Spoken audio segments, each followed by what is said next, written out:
Hello students, next हम discuss करेंगे example number 7। क्या कह रहा है? फाइंड द रेशो, एक रेशो निकालो in which the point P whose abscissa is 3। अब एप्सिका आपको पता है, एक्स की वैल्यू गिवन है 3, जो कि डिवाइड कर रही है, डिवाइड्स द जॉइन ऑफ ए और बी का जो जॉइन है, देखो ये ऐसे, ये ए और ये बी का जॉइन है और यहाँ पर पी है, वो उसको डिवाइड कर रहा है। Hence find the coordinate of P, P के कोऑर्डिनेट निकालने हैं।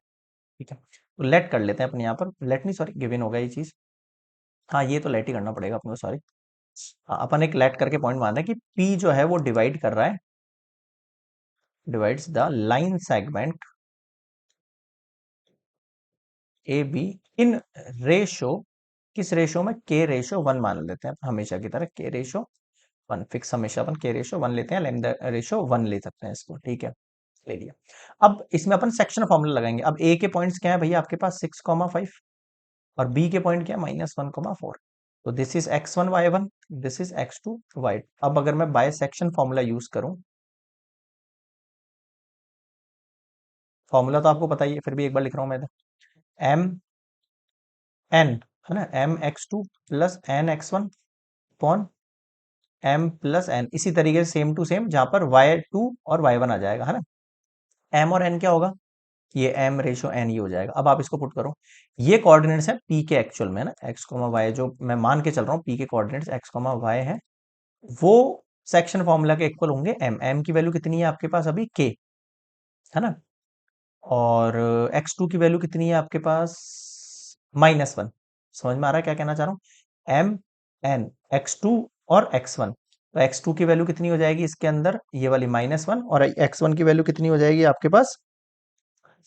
एक्स वन की वैल्यू हो जाएगी 6, है ना। ये x1 y1, ये x2 और y2, तो ये हो गया नेगेटिव का के। फिर आता है एन, एन की वैल्यू कितनी है? 1, 1 को इससे मल्टीप्लाई करना है एक्स वन से, एक्स वन कितना है? 6, तो ये हो गया 6 अपॉन के अंदर के प्लस 1। समझ में आया? नेक्स्ट देखो, अगेन वापस से सेम वैल्यू रहेगी, एम यानी के, और x2 की जगह इस बार y2 आ जाएगा, जो कि ये 4, तो मैं 4 लिख रहा हूँ, प्लस फिर एन, एन की वैल्यू कितनी है? 1, उसको मल्टीप्लाई करना है y1 से, y1 की वैल्यू कितनी है? 5 अपॉन में के प्लस 1। अगर ये दोनों वैल्यू इक्वल है, अगर ये दोनों वैल्यू इक्वल है, तो इस x की वैल्यू इसके इक्वल है, इस y की वैल्यू इसके इक्वल है। मुझे यहाँ पर एफसी का दे रखा है, एफसी का मतलब 3, एफसी की वैल्यू कितनी दे रखी है? 3, यानी मुझे x की वैल्यू दे रखी है, इस x की वैल्यू मुझे 3 गिवन है।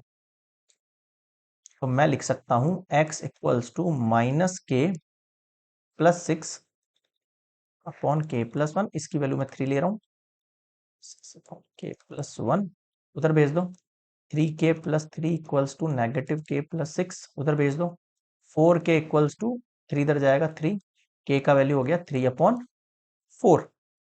यानी जो आपका रेशो बना, यानी जो आपका रेशो बना, के रेशो 1 था, तो ये 3/4 रेशो 1। अगर इसको इधर भेजो, ये 3/4 हो गया। फर्स्ट थिंग तो ये ध्यान रखना आप। ओके, अब मुझे y की वैल्यू भी निकालनी है, तो y की वैल्यू क्या थी आपके पास? 4k, तो 4 तो एज इट इज रखो, k की वैल्यू आप 3/4 कर दो। समझ में आया?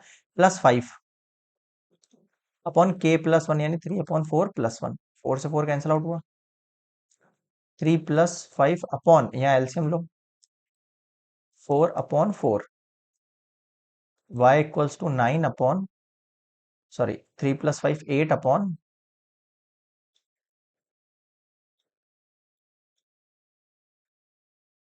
इसके नीचे 1 मान सकते हो, और ये 3 + 4 7/4, ये ऊपर जाएगा आपके पास 8/1, 4/7, 32/7। अब आप तो मुझे ये बताओ, कोऑर्डिनेट्स क्या हो गए? Required coordinates of P. देखना, पी में देखो, मैं बोल रहा हूँ एक्स की वैल्यू पहले से 3 गिवन थी, वाई की वैल्यू मुझे निकालनी थी, है ना। रेशो, रेशो तो निकालने थे, रेशो भी आ जाएंगे, और जो आपके पास वाई की वैल्यू निकली वो है 32/7। तो x की वैल्यू कितनी हो गई हमारे पास? 3, और ये होगी 32/7। और जो रेशो की बात है, ये मैंने बताई दिया, आपका रेशो क्या निकला? 3/4, के की वैल्यू निकली, तो उसको उधर भेजेंगे तो 3/4 हो जाएगा, इतना हो जाएगा 3/4। This is complete question, example number 7। Next मिलेंगे एग्जाम्पल नंबर 8 पर।